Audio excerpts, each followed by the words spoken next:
que situação. Você sabe que essa do presidente Lula tinha passado meio batido por mim. Eu estava preocupado com. Ele tinha dito. Bom, estava hesitando sobre a comissão de mortos e desaparecidos, isso é público e notório.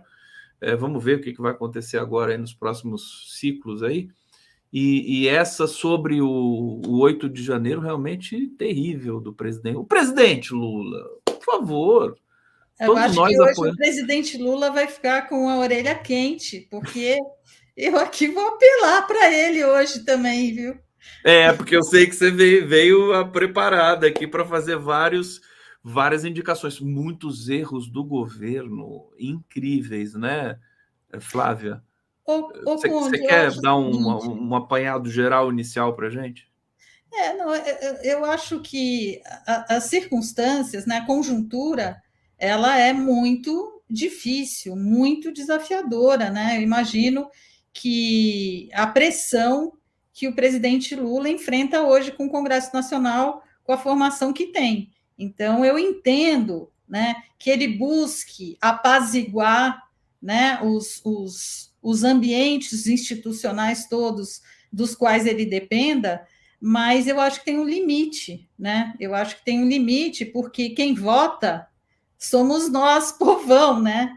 E na medida em que as nossas pautas tiverem esquecidas ou atropeladas por essas contingências todas, isso pode ter consequências muito ruins lá em 2026. Então, eu acho que não é fácil, é um desafio, entendo, né, a dificuldade do presidente, mas algumas coisas, por exemplo, esquecer a comissão de o direito de quem está na comissão dos que foram violados lá na ditadura, dos mortos e desaparecidos, né?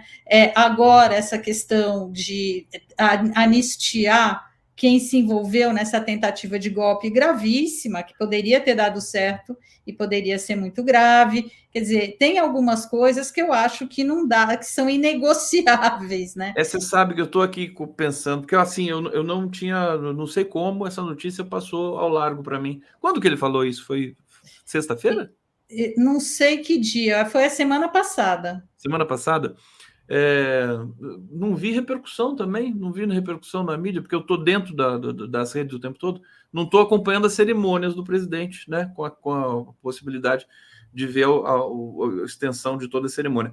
Mas eu fico imaginando, se eu conheço o Lula, e você conhece também, ele deve estar, assim, agoniado, porque sabe que alguns trabalhadores, pessoas humildes, que estavam aí à deriva, né, foram cooptadas, foram sequestradas praticamente e levadas para Brasília para fazer aquilo lá. Então Isso. ele deve estar comovido com algumas histórias, né, e pensou nisso. Agora tem que ver como abordar esse tema, né, que é um tema Como abordar delicado. esse tema sem beneficiar os responsáveis, né? Tem que Porque, pegar os grandões, né? exato, porque a gente sabe, né, infelizmente, que a direita se organiza muito bem e tem mecanismos de mobilização muito eficientes para engolir aí um monte de incautos, né? Isso é inegável, isso não acontece só aqui. Mas uma mensagem de anistia nessa altura do campeonato, né? Com o Bolsonaro voando solto por aí, fazendo campanha, ele, Assanhadíssimo. né? Essa coisa das consequências do péssimo desempenho do Biden no debate nos Estados Unidos, o resultado nas eleições agora, primeiro no Conselho Europeu, depois agora, ontem, né? Esse primeiro turno da França. Então, a gente precisa ficar atento com esse cenário todo de avanço da direita, porque nós estamos bastante ameaçados, eu diria. Flávia Lefebvre que ferve, né? Senão, eu tentando fazer a pronúncia correta do francês aqui, acabei me complicando. Olha só, vou pegar o pessoal do bate-papo aqui um pouquinho, Flávia, para a gente iniciar a nossa resenha. Deixa eu só aqui aumentar o box do comentário.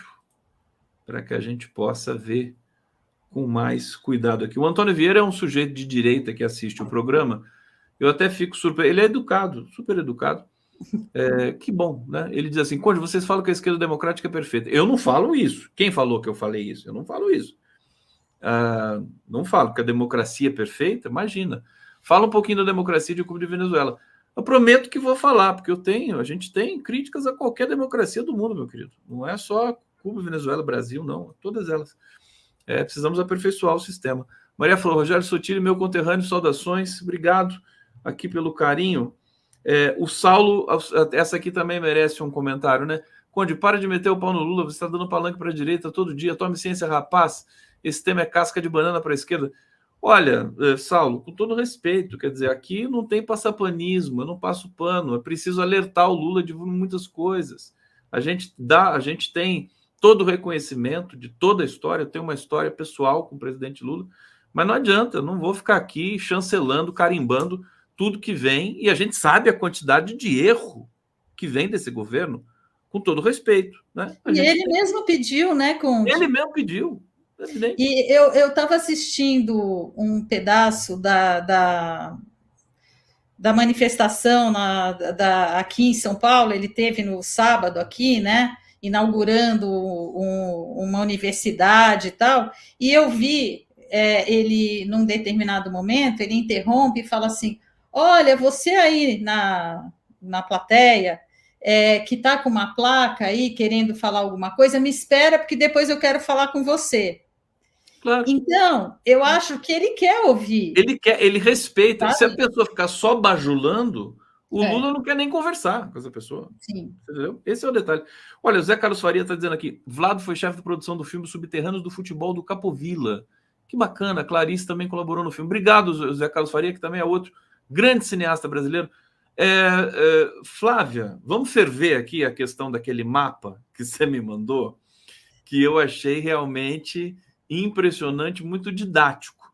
Então, eu vou colocar na tela para você explicar para a gente o que é que está acontecendo nesse processo aqui de uma espécie de divisão do Brasil com as operadoras de telefonia e de internet. O que é? Fala para a gente, Flávia. Então, Conde, olha, essa história, né, a respeito das privatizações, que o próprio PT sempre chamou de privataria, lá em 98, né, quando o Fernando Henrique Cardoso promoveu, né, a privatização das telecomunicações, nem vou entrar no mérito do que aconteceu naquela época, enfim, mas eu quero lembrar que o PT era um crítico desse processo, né? E que esse processo, hoje, ele é muito importante, porque a gente está falando de algo estratégico para o país, que é a democratização das comunicações, né? E que tem várias vertentes aí. Naquela época, lá em 98, né, foram privatizadas as companhias telefônicas e previu-se que esses contratos de concessão das telecomunicações iam durar até dezembro de 2025, até o ano que vem.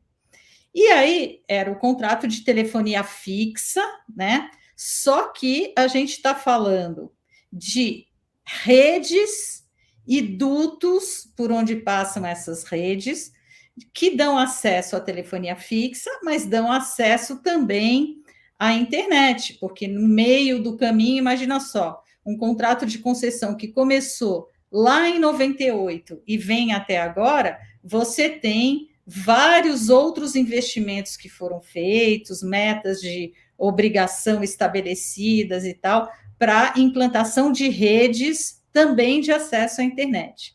E esse mapa que eu mostrei mostra, né, que a Oi ela é responsável por grande parte, né, das redes. Esse mapa ele é do primeiro trimestre desse ano, né? E ele mostra as principais redes de acesso à banda larga que a gente tem no Brasil. E eu quero destacar a Oi. Por quê? Porque a Oi é uma empresa privada que foi privatizada naquela época, Mas essas redes todas que a Oi opera, ou ela opera diretamente, ou ela contrata a capacidade dessa rede com outras empresas, essas redes são públicas, porque elas estão relacionadas a esses contratos de concessão que foram feitos lá em 98. E, portanto, a contratação dessas redes e a garantia dessas redes estão submetidas a um regime público, né? E nós estamos para perder isso, né? Tanto com a Oi quanto com a Vivo, que são as duas principais concessionárias de telefonia que a gente tem no Brasil, porque está se operando com a Anatel e com a participação do TCU, que inexplicavelmente, desde o ano passado, mudou a compreensão a respeito disso, com a entrega de todo esse patrimônio, de toda essa rede, né? A gente está falando de rede, dutos, né? Então, obra de engenharia civil no Brasil inteiro. Isso. As redes que chegam na nossa casa, na casa de cada um dos usuários do serviço de telefonia, de telecomunicações. Então, é algo valiosíssimo, fora os imóveis todos. Pensa que a Oi atua em 90% do país. Mas o que está acontecendo? Desculpa, Flávia, só para dar uma acelerada na contextualização para o nosso público aqui, o governo não está pedindo digamos, compensações por essas concessões? É isso que está acontecendo? É um pouco pior, é isso, mas acontece o seguinte: o governo está, por conta de uma alteração que teve na lei em 2019, fazendo acordos com a Oi e com a Vivo, e nesses acordos eles vão entregar, vai passar para o patrimônio privado das empresas toda a rede de telecomunicações brasileira. Só isso. O Tribunal de Contas da União estimou em 2016 o valor desses bens todos, incluindo os imóveis que essas empresas têm. Bom, imagina, a Oi tem mais de 10 mil imóveis, né? E mais toda essa rede, todo esse acervo. E mais a Vivo, né? Que atua aqui no estado de São Paulo. O valor estimado foi de 121 bilhões de reais. Isso está nas decisões do Tribunal de Contas da União. Sabe por quanto que está sendo feito o acordão, onde vai se passar todo esse patrimônio, vai integrar agora definitivamente o patrimônio privado dessas empresas? Por 10,6 bilhões, Conde. Algo que tem um valor estimado de 121 bilhões, que não passou por um processo de avaliação como deveria ter passado. O próprio TCU disse. O TCU que disse isso, não fomos nós. E agora, dia 3, depois de amanhã, vai ter um julgamento no TCU e parece que o TCU vai aprovar um acordo que a própria Anatel falou o seguinte a respeito desse acordo.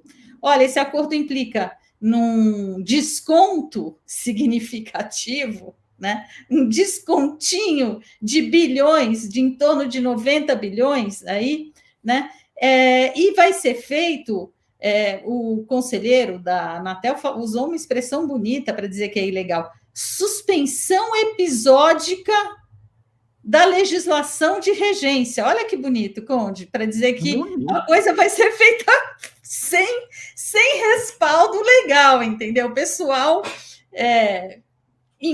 enrola, né? Para ninguém perceber o que está acontecendo. Quem que é o integrante do governo Lula mais agressivo? Eu não sei se você pode dar nome, se isso faz sentido, mas eu estou pensando aqui no Juscelino Filho, que é o ministro das Comunicações. É por ele que passa? Não, isso está passando, Conde, essa é a nossa tristeza, né? Passa pela Anatel, né, que nunca controlou esses bens, contratualmente, eles são chamados, e pela lei de telecomunicações, eles são chamados de bens reversíveis, porque existe a previsão na lei de que, quando acabassem as concessões, esses bens voltavam para a União, porque a União Federal é que é titular do serviço de telecomunicações, e que a União faria de novo uma licitação para que outras empresas pudessem participar da licitação e operar a telefonia, as telecomunicações no Brasil. Mas agora a gente está entregando tudo para Oi, entregando tudo para Vivo, e a lei fala o seguinte: olha, tudo bem, vai alterar, isso vai ser o regime inicial do contrato de concessão vai ser alterado, mas assim, a gente vai te entregar todo esse acervo de bens, mas esse valor deve ser revertido em novas obrigações para essas empresas, Oi e Vivo, para que façam investimentos em rede de banda larga, para atender a demanda que o Brasil tem hoje. A gente tem um acesso baixíssimo, precaríssimo à E, ao mesmo internet. tempo, sem querer te interromper, um acesso baixíssimo, mas nós temos o eixo Rio-São Paulo, né? É uma potência de consumo, né? Sim. De internet. Desculpa, só para... E aí a gente está subavaliando, a Anatel subavaliou, e o próprio TCU, numa decisão recente de novembro, agora, do ano passado, reconheceu, subavaliando, e, consequentemente, as obrigações de investimento que essas empresas vão ter serão baixíssimas e nem de longe 10 bilhões de reais vão atender a demanda que o Brasil tem hoje por novas redes de acesso à banda larga. Então, o Brasil vai perder duplamente. Nós vamos perder as redes, porque elas deixarão de estar no regime público e vão passar para o patrimônio privado das empresas. E aí, consequentemente, o governo brasileiro perde incidência regulatória sobre essas redes, sobre o valor de contratação da capacidade dessas redes, e perde também a sociedade, porque elas sendo subavaliadas, elas vão reverter em investimentos muito abaixo do valor real desse patrimônio. E a gente está muito triste, Conde, porque Vocês fizeram reuniões com o governo, várias, né? Várias. Entidades da Coalizão Direitos da Rede, Intervozes, IDEC, Clube de Engenharia, Instituto Bem-Estar Brasil, enfim, diversas entidades. Nós temos primeiro uma ação civil pública que a gente ganhou lá atrás e que a gente tenta fazer a Anatel cumprir, ela não cumpre com relação a esses bens. E depois nós entramos com uma ação na justiça, né? São entidades que integram a Coalizão Direitos na Rede, para pedir para o judiciário reconhecer a ilegalidade da metodologia de avaliação que a Anatel está utilizando para tudo isso. E assim, o judiciário ignora, a Advocacia Geral da União também, para minha grande surpresa, ignora, e a gente hoje, é muito triste, num governo do PT, ainda que seja uma coalizão, nós estamos fazendo pior do que o Fernando Henrique Cardoso fez lá atrás. Alguém tem que falar isso para o presidente Lula, porque daí se falarem para ele assim, olha, tá pior que a apresentação. Aí ele, acho que daí faz alguma coisa. E olha só, Conde, hoje, esse acordo que está sendo feito com a Oi, que vai provavelmente ser aprovado depois de amanhã no Tribunal de Contas da União, ele vai beneficiar quem? Há uma empresa chamada Vital, que opera redes, dutos de telecomunicações. Essa empresa vai passar a ter possibilidade de operar essas redes de acordo com os interesses privados dela, sem uma incidência regulatória, né?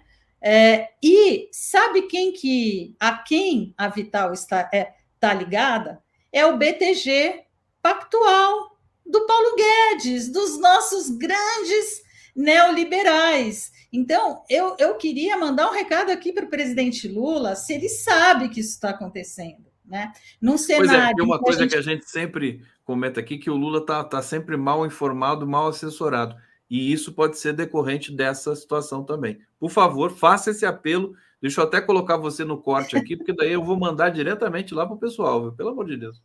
Então, eu gostaria de perguntar para o presidente Lula se ele sabe, né, que nós estamos entregando toda a rede de telecomunicações, a rede física, os dutos, os cabos, para iniciativa privada, né? Para uma empresa que hoje está relacionada com BTG Pactual, né? E que vai operar essas redes, a gente sabe como. A gente sabe, né, Conde, ou as pessoas podem saber, se procurarem por aí, a quantas circunstâncias complicadas o BTG anda relacionado. Inclusive, a gente tem lá bolsonaristas famosos, como o ex-ministro da Economia, da Fazenda, o Paulo Guedes, né? Então, nós estamos no momento em que se fala tanto de soberania, presidente Lula, nós vamos entregar toda a rede de telefonia brasileira na mão da iniciativa privada, vamos entregar todos os imóveis que têm um valor absurdo, né? Um patrimônio que se estima, né? Porque a Anatel nunca fez a lição de casa de avaliar devidamente esses bens, mas que o Tribunal de Contas da União estimou em 121 bilhões e nós vamos entregar por 10,6 bilhões, né? Sem garantia de que serão feitos investimentos que atendam a população brasileira no acesso à internet. É isso mesmo, presidente Lula? Presidente Lula está aqui feito o aviso, o alerta, e vai chegar. Flávia, o seguinte, esse outro documento aqui que você me mandou, ele também está relacionado com isso, né? Você quer explicar rapidamente? É um acórdão do Tribunal de Contas da União, onde o Tribunal de Contas da União fala, nessa partezinha destacada em vermelho aí, dos 121 bilhões, ou seja, a gente não tirou da nossa cabeça que 121 bilhões, a gente tirou de auditorias realizadas pela CEINFRACOM, que é a Secretaria de Infraestrutura de Telecomunicações do TCU, com auditores competentíssimos, né, que fizeram essa apuração, ainda que ela não seja definitiva. E mais, Conde, em novembro do ano passado, o próprio Tribunal de Contas apontou que a Anatel, para chegar nesses valores desse desconto, né, que o conselheiro da Anatel falou, o que ela fez? A 49,18% do total dos bens reversíveis, tirando os imóveis, mas do total dos bens reversíveis, rede, backhaul, que é rede de acesso à internet, rede de acesso, backbone, dutos, tudo, né? Para essas coisas todas, a Anatel, para 49,18% desse acervo de bens, atribuiu valor zero. Falou que houve depreciação desses bens e que esses bens chegaram a valor zero. E aí, o próprio TCU falou, Anatel, olha, você pode até chegar a essa conclusão, mas você teria que ter feito uma avaliação que você não fez, né? E esse acordo está sendo firmado, Conde, nesse cenário de instabilidade, insegurança jurídica, incerteza, que nunca poderia prevalecer quando a gente trata de contratos dessa dimensão, contratos públicos dessa dimensão e que estão relacionados com a soberania da comunicação. Agora, deixa eu te perguntar uma coisa. Por que a imprensa não está noticiando isso? A imprensa convencional, você me mandou vários links aqui e o teu Twitter é uma referência para tudo isso. Aliás, quem quiser seguir a Flávia Lefebvre no Twitter, sempre as melhores atualizações sobre esse tema estão ali. Ela tem o site dela também, eu já vou colocar na tela. Mas a imprensa tradicional parece que não está ligando nada com isso. E olha, é incrível, sabe? E nem é independente, diga-se de passagem. Eu acho que, assim, o peso do BTG Pactual, né, que é uma empresa muito voltada para o neoliberalismo, para esses ideais todos, neoliberais voltados para a comunicação e tudo. Então, eu acho que isso pode ter um peso, porque esse tema ganha destaque nos sites temáticos aí sobre telecomunicações, que eles acompanham tudo isso, mas a grande imprensa deixou de tratar desse assunto há algum tempo, o que é lamentável, porque ele é de extrema importância para o país. Agora, é porque deve interessar a eles, evidentemente, esse presente, né? Essa privataria em tempos surpreendentemente, né? Nós estamos aqui, eu coloquei errado aqui. Deixa eu só corrigir isso aqui para colocar o teu site para gente. O X da Flávia, né? Tá aqui, x.com/Flávia Lefebvre. E deixa eu colocar aqui o rodapé mais uma vez. Eles falam só de Banco Central, falam da apresentação da Sabesp em São Paulo, que é uma vergonha e tudo mais, mas esquecem isso? Quer dizer, e nem se eles pagassem o montante de 121 bilhões, seria bom negócio, né? Então, aí é uma questão seguinte, Conde, infelizmente, essa lei que foi aprovada em 2019 e que autorizou essa entrega, né, que não estava na lei lá do Fernando Henrique, né, na lei de 1997, que é a Lei Geral de Telecomunicações, que preparou o terreno para acontecer a privatização do sistema Telebrás, lá em 98, ele previa aquilo que eu te falei, chegou no fim das concessões que deveriam acontecer em dezembro de 2025, esse patrimônio volta para a União fazer nova licitação, enfim, e atualizar toda a forma de contratação desse acervo para atender as demandas do Brasil com relação à infraestrutura, né?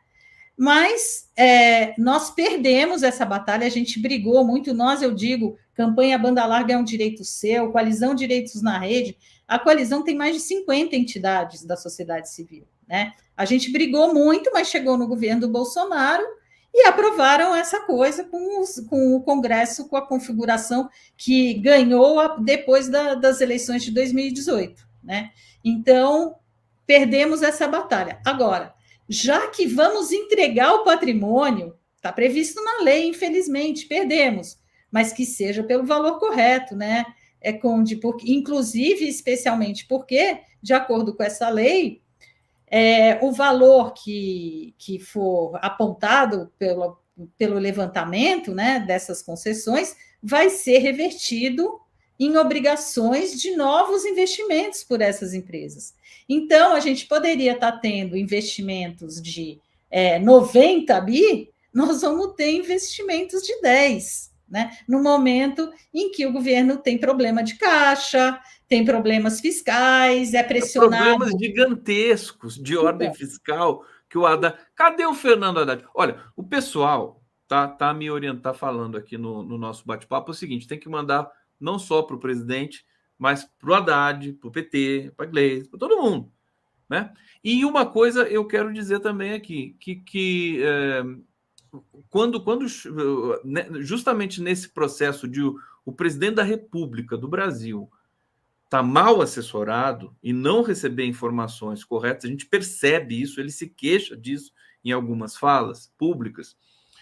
Sempre que a gente alertou com ênfase, eles pediram mais um tempo. Você sabe disso, você acompanha, né? Sempre que a gente joga assim com força, e nós somos assim, nós somos mídia independente, mas a gente vai para cima. Tem, né? Isso aqui é uma defesa do país, né? Não é uma questão de ordem partidária. Exatamente. Né, Flávia? Conde, sabe, deixa eu te dar uma contextualização aqui, que eu acho que, não que justifique, mas que explica, em certa medida, por que as coisas vão assim. Lá em 2008, né, o PT tinha uma ideia de transformar a Oi numa super tele, era assim que eles chamavam. E eles alteraram o Plano Geral de Outorgas do Brasil, que é o plano que divide os espaços onde as empresas atuariam, né, como concessionárias, para que a Oi comprasse a Brasil Telecom, e, aliás, foi uma operação muito complicada, mas não vale a pena a gente conversar sobre isso aqui, e não deu certo, entendeu? Porque essa operação, a Oi terminou incorporando a Brasil Telecom, terminou com obrigações de universalização em 95% do país, o que pesou muito para a empresa, assumiu dívidas da Brasil Telecom, e o que significou isso? Rapidamente, a Oi foi tendo problemas gravíssimos financeiros e acabou em situação de recuperação judicial. E eu acho que, de alguma maneira, né, as pessoas que estavam no governo naquela época, que tinham, e era governo do PT, 2008, né, que tinham a esperança de transformar a Oi numa operadora que atuasse, inclusive, na América Latina, e eu posso te dizer isso, porque eu fazia parte do Conselho Consultivo da Anatel nessa época e acompanhei esse processo muitíssimo de perto, né? Então, eu acho que, de alguma maneira, deve haver pessoas no governo que dizem assim, vamos nos livrar desse problema de uma vez, entendeu? E vamos passar uma borracha nisso e vamos deixar isso para lá. Eu acho o seguinte, se erros aconteceram, e eu acho que foi um erro, e o meu voto na época foi no sentido de que eu entendia que isso não era a melhor solução, e o tempo comprovou isso. Meu voto está na internet, está lá para quem quiser ver, que eu dei lá em 2008, a gente erra, ninguém vai puxar, apontar, nem nada, mas não vamos aprofundar o erro. Para pagar um erro, não vamos fazer um erro muito maior, entendeu? Então, eu acho que tem esse cenário que pode, de alguma maneira, explicar o que está acontecendo. Bom, vamos lá, bate-papo aqui, repercussão. É bom ver a gente repercussão também, porque a gente sente na hora que nós estamos tratando aqui de temas que são de ordem pública, né? De críticas do TCU, internas, inclusive do governo. Lembrando um pouquinho do passado, evidentemente, com o lastro aí da nossa trabalho de jornalismo e tudo mais, e o da Flávia, que é uma pessoa que está pesquisando isso há tanto tempo, já participando de debates há tanto tempo, e o público aqui sente, fica bravo, fica chateado. Vamos ver aqui o Joaquim Silvino. Conde, Lucas 23:34, não se aplica aqui. Pai, perdoa-lhes porque não sabem o que fazem. Sem anistia, coitadinhos, não sei o quê, e que paguem. Tá aqui, Joaquim Silvino, obrigado. Esse é o tema da questão da anistia lá, né, do Lula. Tem gente que diz que o Lula não falou isso, não, viu? Parece que foi uma super. Não sei se você chegou a ver. Foi uma super interpretação ali na entrevista. Depois eu vou checar isso com todo cuidado. Rosângela Silva Pereira, esse valor é considerado presente ou é privatização a preço muito baixo? Por favor, esclarecer, obrigado. Você pode falar em 30 segundos? Sim. Esse valor, Conde, como está naquele documento que você pôs na tela, esse valor foi um valor estimado em 2016, tá? Aquele acórdão, aquele trecho, o trecho de um acórdão 3311 de 2016, o acórdão é de 2016, e o valor da privatização, na época, que foi muito baixo, foi de 20, lá em 98, foi de 22,5 bilhões. Agora, de 98 até 2016, teve muito investimento na concessão, né? Então, o valor que se estima, inclusive valorização dos imóveis, a gente está falando de milhares de imóveis, só da Oi são mais de 10 mil imóveis, né? Então, esse patrimônio estimado pelo Tribunal de Contas da União, com dados levantados na Anatel, dados que vieram, inclusive, das empresas, a estimativa eram 121 bilhões. E aí, quando chegou agora, recentemente, a Anatel, para 49,18% da totalidade desses bens, afora os imóveis, estamos falando aqui das redes, antenas, dutos, no Brasil inteiro, gente, Brasil inteiro, né?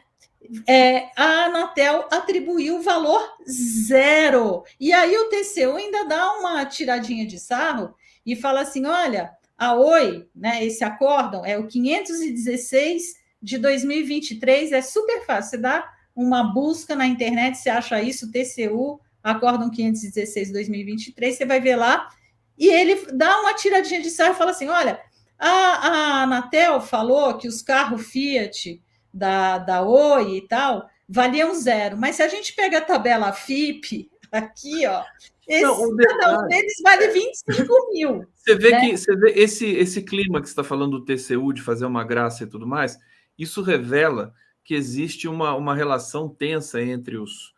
que não é uma coisa absurda, que é normal da democracia, mas entre os órgãos do governo, a ponto de você ter um pouco dessa provocação, porque parece que não existe... Todo mundo já falou por aqui, quer dizer, cadê o projeto de país para unir essas ações e não ficar coisas assim, quer dizer, um faz do jeito, outro faz de outro, os interesses se entrelaçam, e o Lula é mal informado, e aí quem perde é o povo. E sobre isso, Conde, vale a pena, você levantou bem, esse conflito, esses acordos estão sendo fechados dentro do TCU, que instalou uma instância o ano passado, chamado CSEX Consenso, né?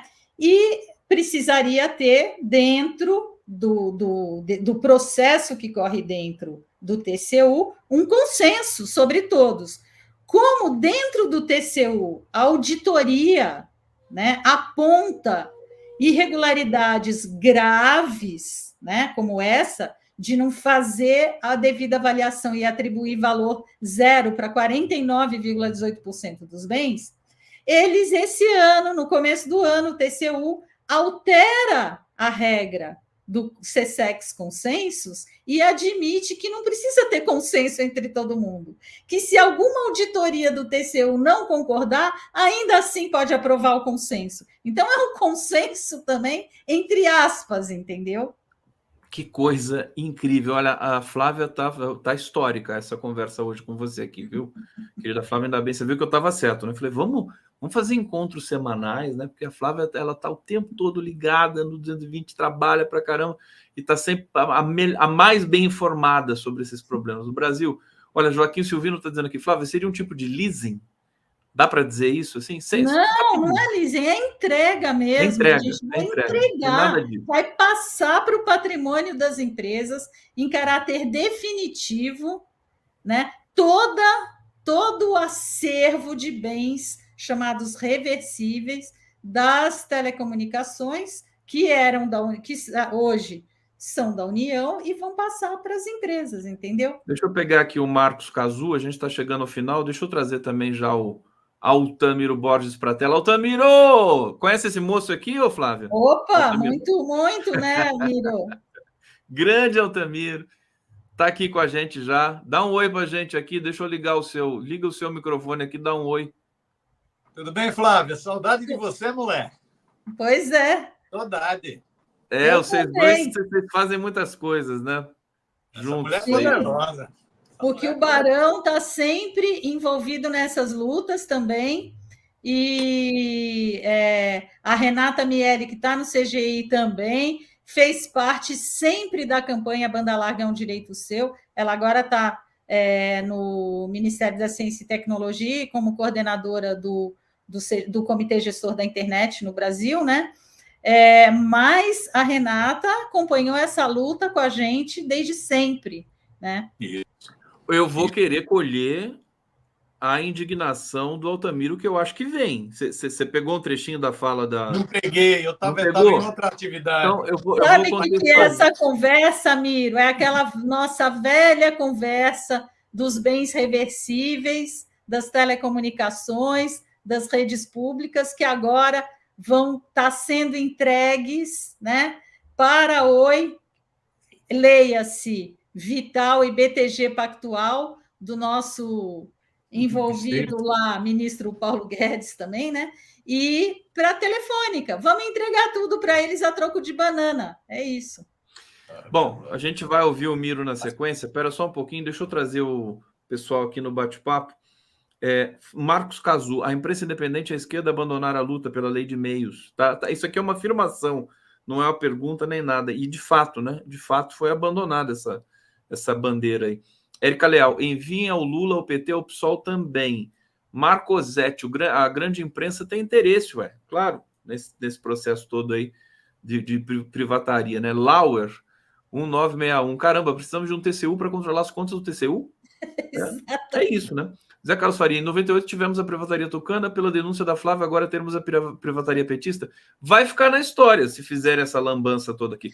Quero dizer uma coisa. A única coisa boa disso, viu, Conde, é que depois disso eu vou jogar minha toalhinha, porque eu estou nessa briga pelos bens civis. Você está cansada, né? Desde 2008, eu vou ficar muito triste, né? Eu queria jogar a toalhinha feliz, vou jogar a toalhinha triste, sabe? Agora eu quero dizer uma coisa para você e para sua toalha. Que é o seguinte, eu sou pé quente, juro para vocês, que quando a gente grita aqui, chega lá e acende a sinetinha do pânico. Vamos ver se eu continuo nessa onda, né? Modéstia às favas, como diria o Lenny Streck. A Cláudia Salles Fonseca, Conde só pede Pix. Eu só peço Pix, né? Passo o programa inteiro pedindo Pix. Acho que eu sou o único que não fica pedindo Pix. Mas é porque é uma questão que eu não consigo fazer isso. Mas eu preciso, de vez em quando, pelo menos, né? De vez em quando eu vou tentar, viu, gente? Olha, Ana Maria Lorena, força no remo. Sua força é nossa, sua voz é nossa. Liga já para o Lula. Não ligo porque não tem telefone, aquela praga lá. Não uso telefone. Maria Marta Antunes, se ficar perplexo, só podem estar passando para o presidente Lula para trás. É de se ficar perplexo. Érica Leal, Conde, minha irmã e outros usuários têm direito à linha telefônica, compraram há décadas. A Oi desligou a linha deles, a justificativa é roubo de cabos. Reclama na Anatel e nada. A Anatel também já teve dias melhores, né? Sandra Garcia, boa noite de New York City. Obrigado, Sandra. Flávia, só posso, né, estar junto de você demais nessa luta aí e dizer que vamos tentar, né? Você falou que está por 2 dias, né? Essa aprovação aí desse valor e tudo mais. Dá um recado final para a gente, por favor. O recado final é o seguinte: ministro Jorge Messias, o senhor ainda pode fazer alguma coisa nesse processo, hein? Nós estamos contando com o senhor que a AGU, a Procuradoria-Geral Federal, faça alguma coisa, porque ela ainda pode dar um parecer, e a gente conta com isso. E, Conde, eu quero agradecer muitíssimo esse espaço enorme que você deu aqui, porque esse é um assunto complexo, então eu pude, dentro dos limites, tentar explicar o que está acontecendo, mas acho que a urgência e a importância desse tema foram passadas. Muitíssimo obrigada pelo espaço. Querida Flávia Lefebvre, eu que agradeço demais, né, a sua presença, a sua generosidade aqui conosco. Vamos continuar com o Altamiro. Fala, Altamiro, o que você quer falar, meu filho? Flávia, você vai estar em São Paulo esse final de semana ou não? Tô aqui sempre. Sexta e sábado, lá no Sindicato de Jornalistas, tem um encontro de ativistas digitais. Se você tiver condição de dar um pulo lá, seria interessante até para fazer esse alerta. Manda para mim a direção que eu apareço por lá. Tá, eu acho que eu perdi o seu contato, mas eu consigo lá com a Renatinha. Eu mando para você. Manda, aí eu te falo direitinho o horário. Combinado. Vai ser lá no Sindicato de Jornalistas, lá na Rego Freitas. Vou lá. Beleza? Vou lá. Beijo, querido. Abração. Beijo, gente. Beijão, moleque.